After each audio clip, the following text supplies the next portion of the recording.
जय मल्हार, जय Ahilya.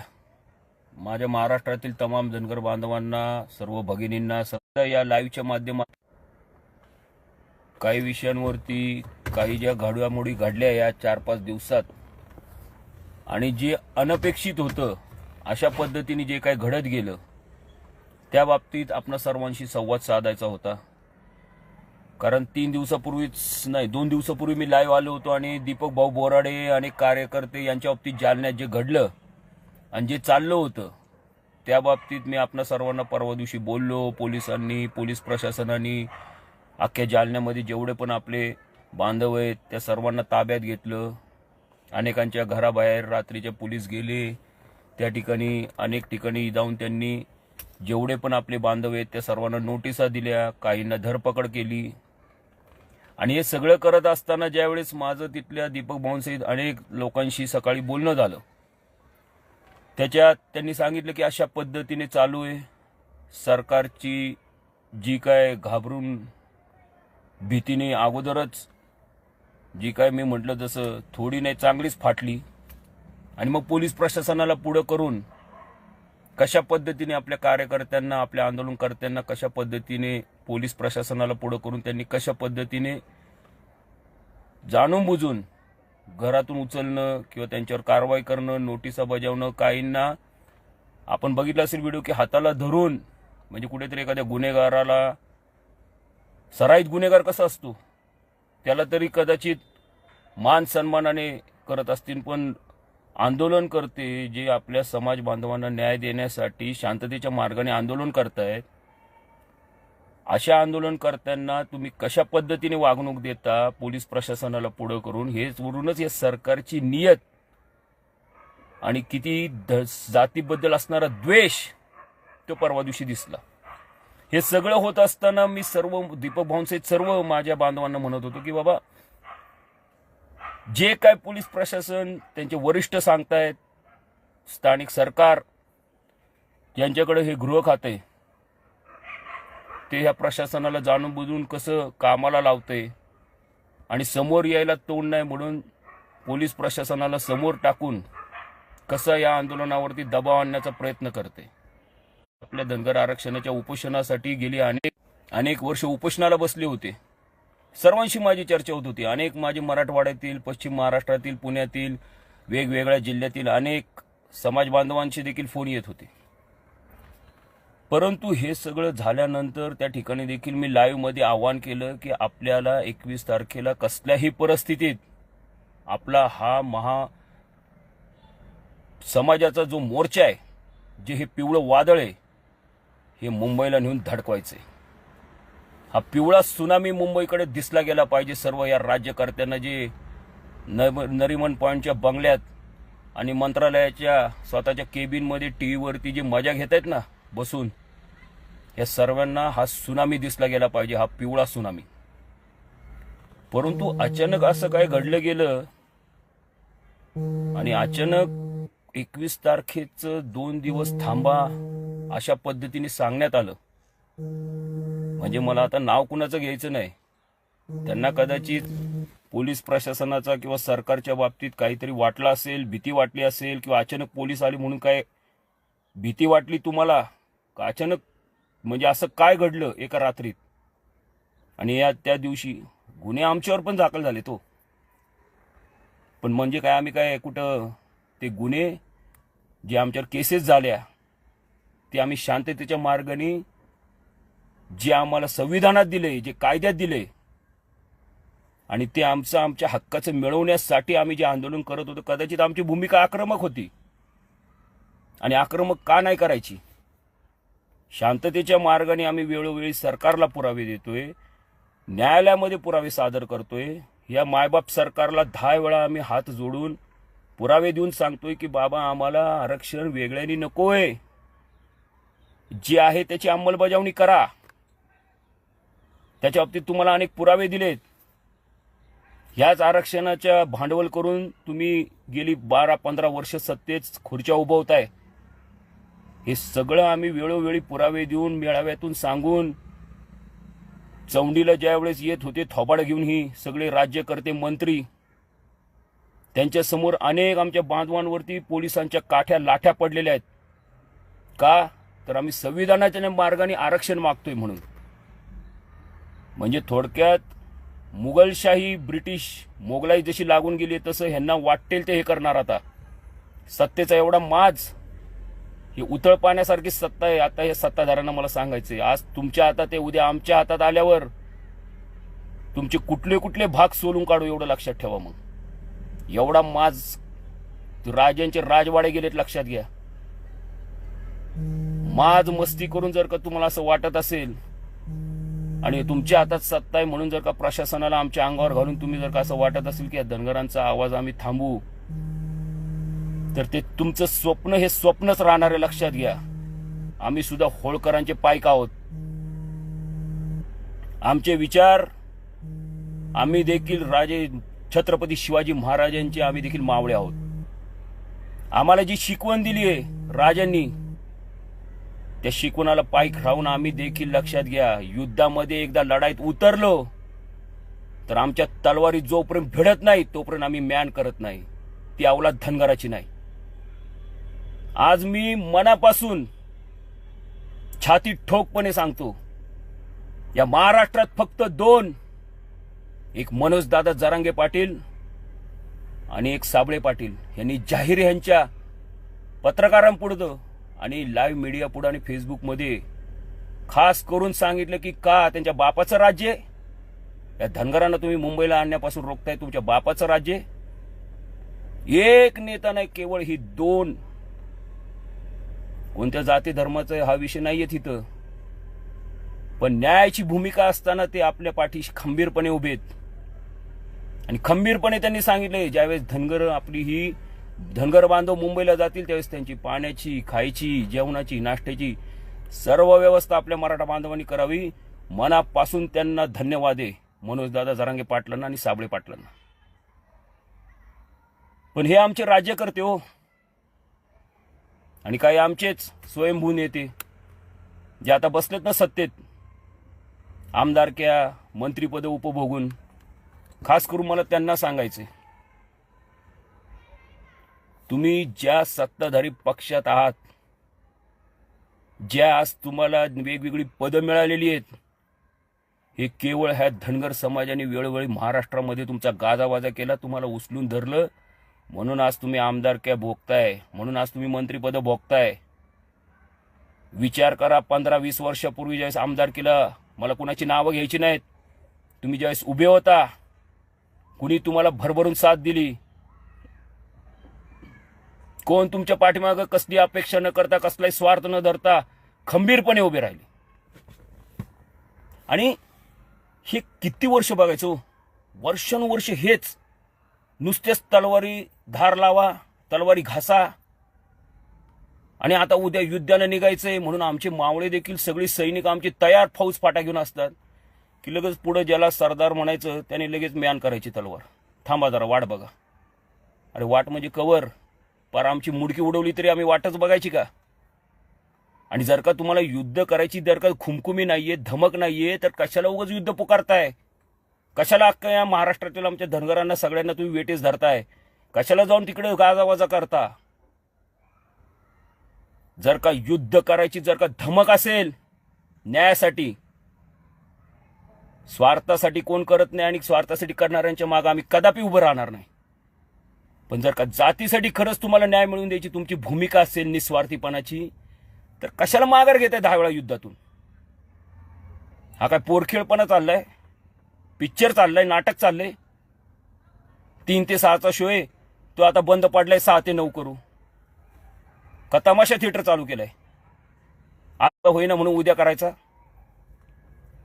Cover cover ठीक आहे, आम्ही काय, मी दीपक भाऊ बोराडेंना नावं ठेवत नाही, त्यांच्यावर तसा प्रसंग ओढवला गेला असेल. अहो पण केसेस आमच्यावर पण झाल्या, तू आमच्यावर पण झाल्या, आणि त्या आमच्या धमकी त्या आम्ही निभावल्या, निस्तारल्या. आम्ही काय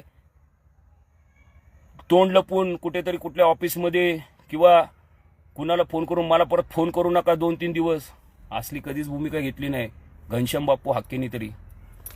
आणि माझ्यासोबत असणाऱ्या सर्व माझ्या बांधवांनी जे जे या प्रामाणिकपणे उभे राहिले होते आंदोलनात. आज तुम्ही जालन्याचा ज्यावेळेस आपला मोर्चा झाला, लाखोनी आपला सर्व बांधव भगिनी, सर्व मेंढपाळ बांधव कसलाही काम धंद्याचा विचार न करता त्यावेळेस पण तुम्ही वेळ काढलात. आज एवढी तयारीने सर्व आमचे बांधव तयार होते. मला मराठवाड्यातून विदर्भातून हजारो कालपासून फोन आहेत, हजारो. करायचं काय, काय करायचं? आम्ही तर सर्व आमच्यात पूर्ण तलवारी म्हणजे युद्ध, जसं आपण निघायचे पहिल्यांदा युद्धासाठी आणि सैन्य कसं तयार असायचं, पूर्ण तयारीनिशी सुसज्ज, तशी आम्ही 21 तारखेची पूर्ण तयारी करून बसलोय म्हटले. आता फक्त रणशिंग फुकायचं होतं मुंबईत जाऊन, तोपर्यंत लगेच माघार. कशासाठी? कशासाठी? 3 कोटी आहे ना महाराष्ट्रात आम्ही, आणि नसेल तर मग 3 कोटी नाहीये म्हणा, फक्त हाताच्याच बोटावर मोजणे एवढंच समाज म्हणा, आणि नका आरक्षणाच्या भानगडीत पडू. आता स्पष्ट बोलतो मी, जरा राग येईन कुणाला. कशासाठी हे सगळं चाललंय?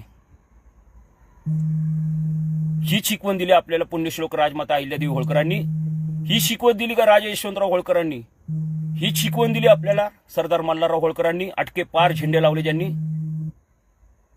का हेच विचार आपले राजे छत्रपती शिवाजी महाराजांचे आपल्यात आहेत? एकही युद्ध न हरणारे सरदार मल्हारराव होळकरांचा एवढा मोठा ज्वलंत इतिहास, मुठभर मावळे घेऊन स्वराज्याची स्थापना करणारे आपले राजे छत्रपती शिवाजी महाराज, हाच इतिहास आहे आपला. का त्यांनी विचार केला किती जण येत आहेत, किती लोक येत आहेत, समोर सैन्य किती आहे? अहो, हजारो लाखोंच्या त्या मुघलांच्या सैन्यामध्ये एकटा लढणारा आपले धर्मवीर संभाजी महाराज. बघितलं ना आपण सर्वांनी त्यांचा इतिहास. आता आलेला आपण बघितला असेल पिक्चर देखील, छावा. तो तर पिक्चर आहे, पण ज्वलंत इतिहास आहे हा. आणि तुम्ही आम्ही, पोलीस आले घ्या माघार, मंत्री आला घ्या माघार, आमदार आला घ्या माघार, फोन आला थांबा 10 दिवस. अरे काय पोरखेळ चाललाय हा तुमचा? कशाला अख्ख्या समाजाला बेटीला धरताय? आणि मला खास करून हे जाऊ दे, हे सगळी भुरटी सोडून द्यावं ह्यांना. कुणाचं नाव मी घेत नाही, पण भुरटी, दलाल, भडवे, मॅनेज होणारे, दुसऱ्यांच्या ताटाखालचे मांजर, गुलाम साले. तुमच्यात जर का धमक असेल, माझ्या बांधवांना, भगिनींना, माझ्या रणरागिणींना आव्हान आहे, तर 21 तारखेला लाखोंनी निघले पाहिजेत, लाखोंनी. कोण नेतृत्व करते? अहो मी आहे ना, येऊ द्या ना, सरकारला येऊ द्या, प्रशासनाला पुढे घालू द्या, काय करायचं करू द्या. काय लाखोंपुढे कोणाचा निभाव लागतोय बघू ना आपण. पण लाखोंनी तुमची तयारी पाहिजे याची. कारण आम्हाला काय सरकार म्हणजे आमचा काय विरोधक किंवा आमचा दुश्मन, बिलकुल पण नाही तसं. परंतु जर का पिढ्यानपिढ्या आमच्या बर्बाद झाल्या आहेत, अनेक पिढ्यांचं वाटोळ, राख रांगोळी झाली, कुटुंब उद्ध्वस्त झाली,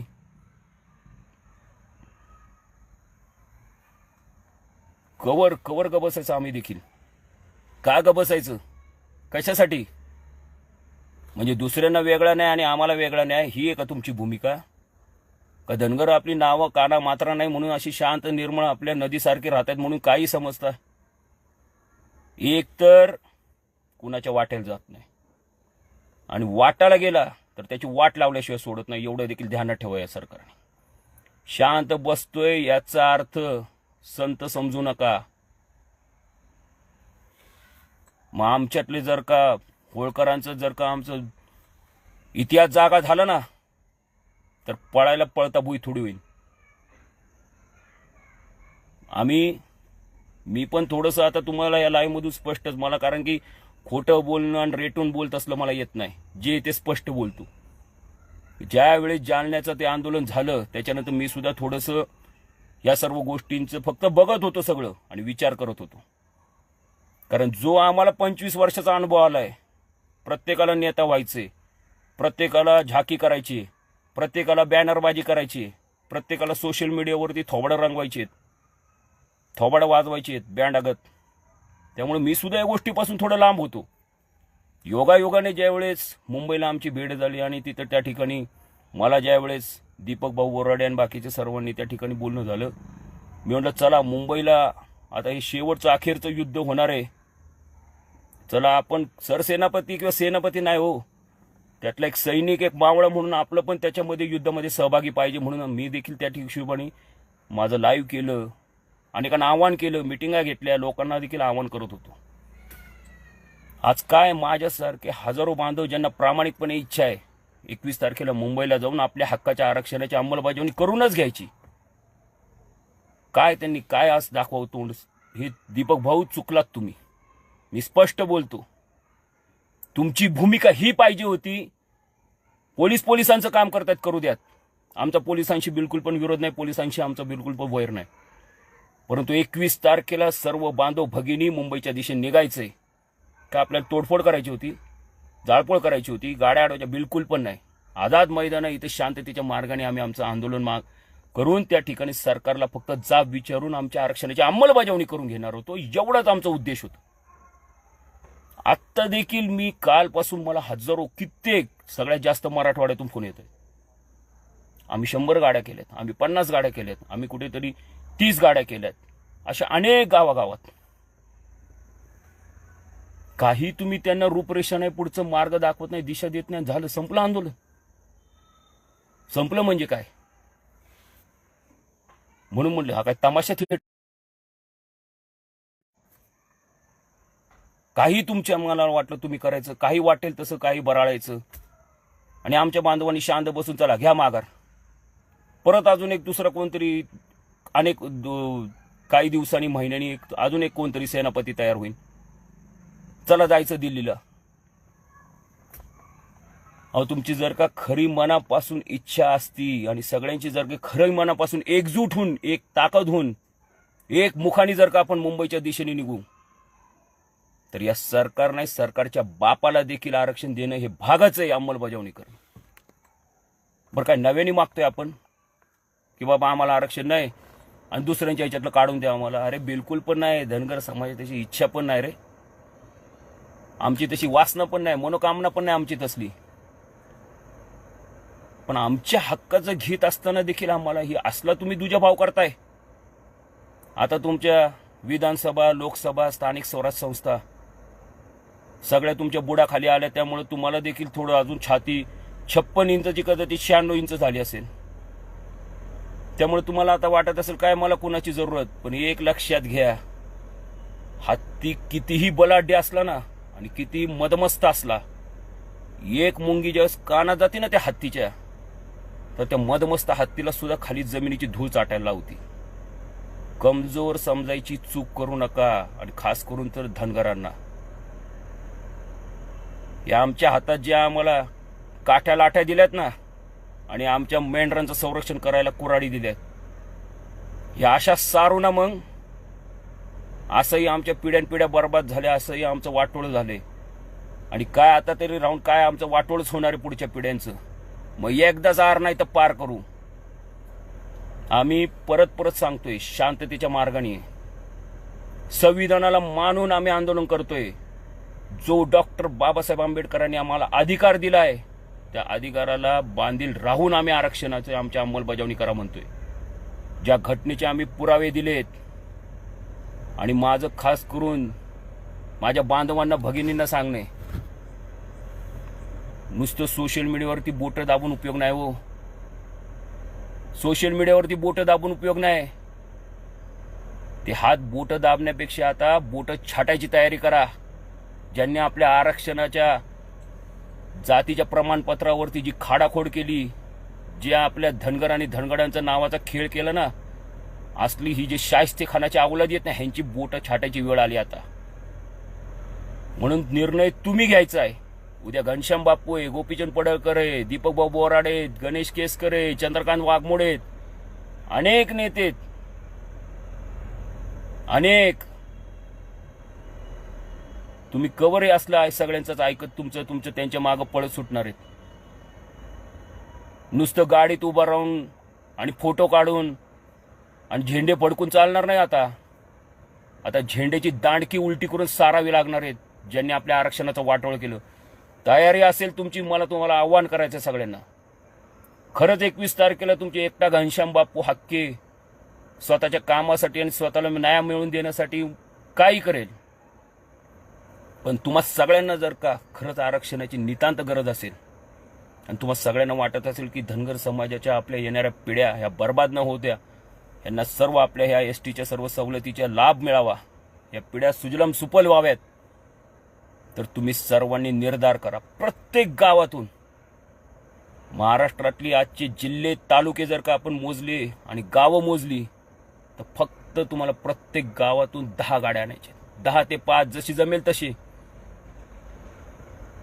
होळकर आया म्हणून कशा इंग्रजांच्या अगोदर पळत होत्या त्यावेळेस, तसं धनगर आले म्हणून हे मंत्रालयात बसलेले गुबगुबीत झालेली बोकडं, हे बोकेस आले माजलेले, ही पळत सुटली पाहिजेत. यांच्या खुर्च्या, यांची दालनं, यांची निवासस्थानं, बंगले सोडून इकडं पळू का तिकडं पळू का समुद्रात उड्या टाकू, असं झालं पाहिजे यांना. हे काम तुम्हाला करायचंय. आपल्याला अजिबात तोडफोड जाळपोळ करायची नाही, लक्षात घ्या. आपला लढा पोलीस प्रशासनाशी नाही. कुणीही पोलीस प्रशासनाला उलटून किंवा प्रशासनाच्या विरोधात काही, आपला लढा सरकारशी. पोलीस प्रशासन त्यांचं काम करतायत, त्यांना पण वरिष्ठांना उत्तर द्यावं लागतं. त्यांना सुद्धा ज्यावेळेस सरकारचा दबाव येतो त्यावेळेस त्यांना सुद्धा काही गोष्टी कराव्या लागतात. पोलीस प्रशासन हे आपले मित्र आहेत. माझी पोलीस प्रशासनाला देखील विनंती आहे की एक आशेचा किरण म्हणून आम्ही तुमच्याकडे पाहत आहोत. या लढ्यामध्ये तुमचं जेवढं सहकार्य मिळेल तेवढं इतिहासात तुमचं नाव होणार आहे, लक्षात घ्या. माझी विनंती आहे, हा धनगर कधीही माज मस्तवालपणा कधी करणार नाही. आणि आपल्यामुळं ज्यांच्याशी आमचा लढा आहे त्यांना सोडून इतरांना त्रास होईल असं आम्ही कधी वागणार नाही. परंतु जाणून बुजून जर का कोण आमच्यावर अन्याय करत असेल तर मग त्यावेळेस मग तर आम्ही कशाची पर्वा करणार नाही. आजपासून सर्वांना माझं आव्हान आहे, माझ्या व्हॉट्सअप नंबरवर, फेसबुकवर कोण किती गावातून किती जण येणार आहात, कसे कसे येणार आहात याची मला उद्यापर्यंत सर्वांनी नावं सहित मला संपर्क करा, व्हॉट्सअपवर पाठवा. नाही फोन लागला मेसेज करा. आणि त्याच्यानंतर 20 तारखेला रात्री निर्णय होईल. 21ची 22 होईल, 23 होईल. पण मुंबईला धडक बसणार म्हणजे बसणार. धनगरांचा पिवळा सुनामी मुंबईला दिसणार. कुणी येऊ ना येऊ, ज्यांच्या धमक आहे त्यांनी या, ज्यांच्या बुडात धमक नाही नुसतं बोलण्यात धमक आहे त्यांनी टीव्हीमध्ये आपल्या कुटुंबासहित, बायका पोरांसहित हे पिवळ्या सुनामी बघण्याचा आनंद घ्या. म्हणतो मी आनंद. पण पिवळा सुनामी मुंबईला थोडं लेट पण थेट धडकणार एवढंच सांगतो. बाकी विचार तुम्ही करायचा आहे, निर्णय तुम्ही घ्यायचा आहे. आणि तुमच्या प्रत्येक निर्णयामागे हा घनश्याम बापू हाके खंबीरपणे उभा होता आहे, राहणार. आणि माग तुम कपडे संभालू मैं कपडे संभालता तुम आगे लढो. ज्यावेळेस तलवारी भिडायची वेळ येईल ना, सगळ्यात पहिली भिडणारी तलवार घनश्याम बापू हाकेची असेल, एवढं लक्षात घ्या.